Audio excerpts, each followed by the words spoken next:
இந்த கேள்வியை பெற்றுக் கொண்டிருக்கின்றோம்.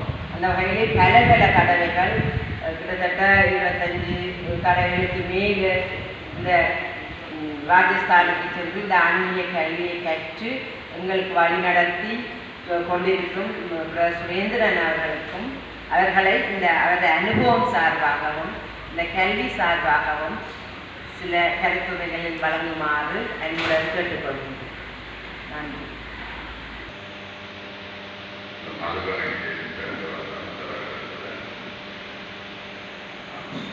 ரெண்டாயிரமாம் ஆண்டிலிருந்து தொடர்ந்து போய்கொண்டிருக்கிறோம்.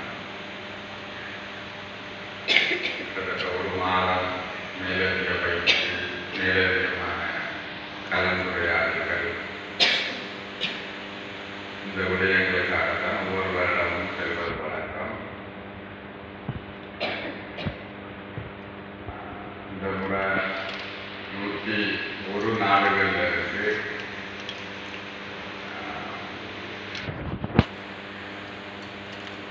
இன்டர்நேஷனல்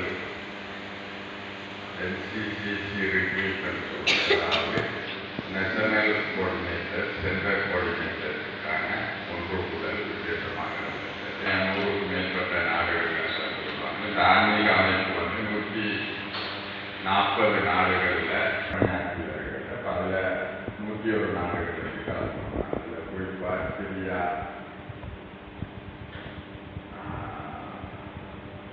இஸ்ரேல் போன்ற நாடுகளிலிருந்தும், யுத்தம்,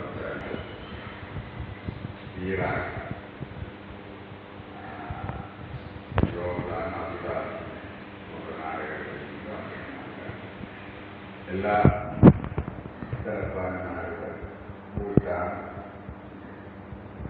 போன்ற நாடுகளிலிருந்து வந்திருக்கிறார்கள். இந்த மீட்டிங்கில் ஒவ்வொரு வருடமும் செல்வோம். அப்போ உலகத்தில் எல்லா மூலைகளையும் இடம்பெறுகின்ற விசேடமான அதுகளை பற்றி கலந்து கொள்வார்கள். நெருக்கடிகள், தீர்வுகள் எவ்வாறு சமாளித்துக் கொள்வது, புதிய அனுபவங்கள், புதிய வழிமுறைகள், இதுகளை பற்றி விதவிதமாக கலந்து கொள்வாங்க. எங்களுக்கு ஒவ்வொரு வருடமும் இதில் பங்கு பெற்றதால புதுவிதமான உற்சாகமாக புது விடயங்களை கற்றுக்கொள்வது ரொம்ப உற்சாகமான விடயமாக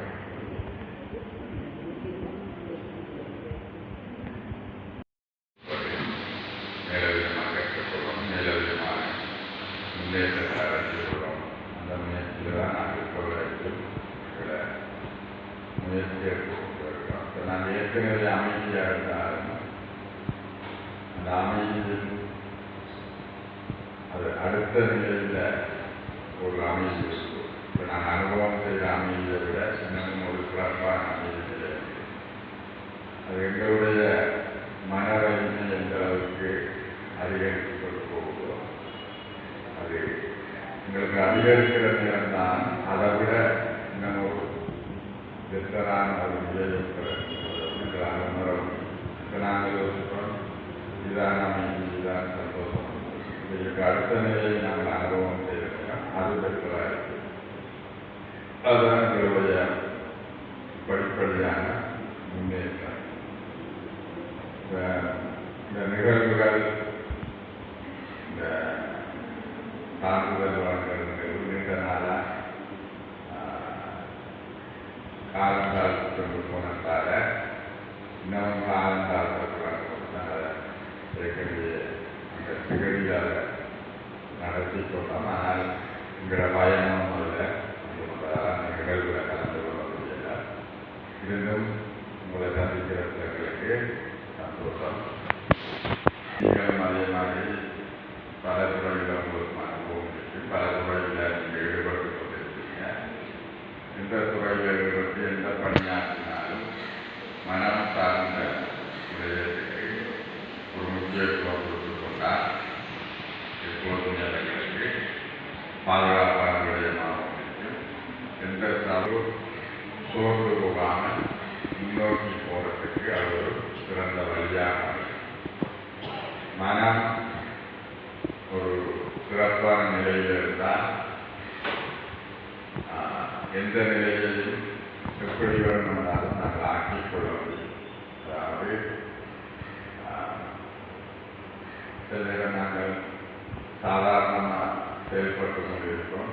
பல சூழ்நிலைகள் வந்து சில நேரம் வீழ்ச்சி மாதிரி, சில நேரம் தோல்வி மாதிரி உணரலாம். தோல்வி என்பது எங்களுடைய தொழில்துறை சார்ந்தது மட்டுமில்லை, சில இடங்களில் உறவுகள், எங்களுடைய ஆரோக்கியம், எங்களுடைய அந்தஸ்து, இவ்வாறான இடங்களில் நாங்கள் தோல்வியோ அல்லது சில நேரம் சவால்களை எதிர்கொள்ள வேண்டி வரலாம். எதுக்குமே இந்த காலத்தில் வந்து உத்தரவாதம் இல்லை. திடீரென்றாத்தில் எதுவுமே நிகழலாம். இன்றைக்கு இருக்கிற மாதிரி நாளைக்கு அப்படிங்கிறது. ஆனால் எங்களுடைய மனம் வந்து எந்த சூழ்நிலை வந்தாலும் அதற்கு ஈடுபடுத்தக்கூடிய விதமாக எங்களுடைய மனதை நாங்கள் ஆக்கிக் கொள்ள முடியும். அதனால் இவ்வளவும் போதும், இவ்வளவுதான் என்னால் முடியும், இவ்வளவு இருந்தால் நான் ஓரளவு சமாளித்துக் கொள்வது என்று இல்லாமல் எப்படியெல்லாம் உங்களுக்கு சந்தர்ப்பங்கள் கிடைக்கிறதோ எங்கள் அளவை நாங்கள் வந்து அதிகரித்துக் கொள்வோம். அதாவது மனதிந்த வலிமையையும் மனதிந்த ஆற்றலையும் நாங்கள் சாத்தியப்படுகிறத நாங்கள் அதிகரித்துக் கொள்வோம். எங்களால் இன்னமும் சிறப்பு மிக்க மாதிரி எங்களுடைய வாழ்க்கையை முன்னெடுத்து கொண்டு போகலாம். எங்களுடைய வாழ்க்கை சிறப்பாக முன்னெடுக்கப்படுவதென்று சொன்னால் நிச்சயமாக மற்றவர்களுக்கும் நன்மை பயப்பதாகத்தான் அமையும். மற்றவங்களுக்கு நன்மை பயக்கிற நேரம், அதாவது எங்களுடைய முன்னேற்றம் என்பது மற்றவர்களுக்கு நன்மை பயப்பதாக அமைந்தால் மட்டுமே அது சிறப்பான சரியான முன்னேற்றமாக இருக்கும். மற்றவர்கள் என்னுடைய முன்னேற்றம் வந்து மற்றவர்களுக்கு நன்மை பயக்கிற மாதிரியும் மற்றவர்களுக்கு இடைஞ்சலாக இருந்தாலும் அதை நாங்கள் வந்து சரியான முறையில் போகிறோம், சரியான முன்னோரில் போகிறோம், நான் சரியாக போகிறேன், சிறப்பாக வாழ்றவங்களால சொல்ல முடியாது. ஆகவே ஆன்மீகத்தை அடிப்படையாக கொண்டு உங்களுடைய வாழ்க்கை முன்னெடுக்கப்படுகிற போது உங்களுடைய வாழ்க்கை எப்போதுமே சிறப்பாகவும் பாதுகாப்பாகவும் இருக்கும்.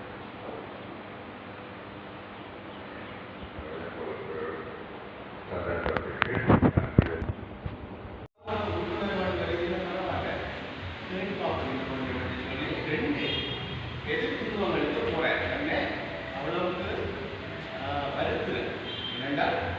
எனக்கு ஒரு அமைதியான மனநிலை இல்லை.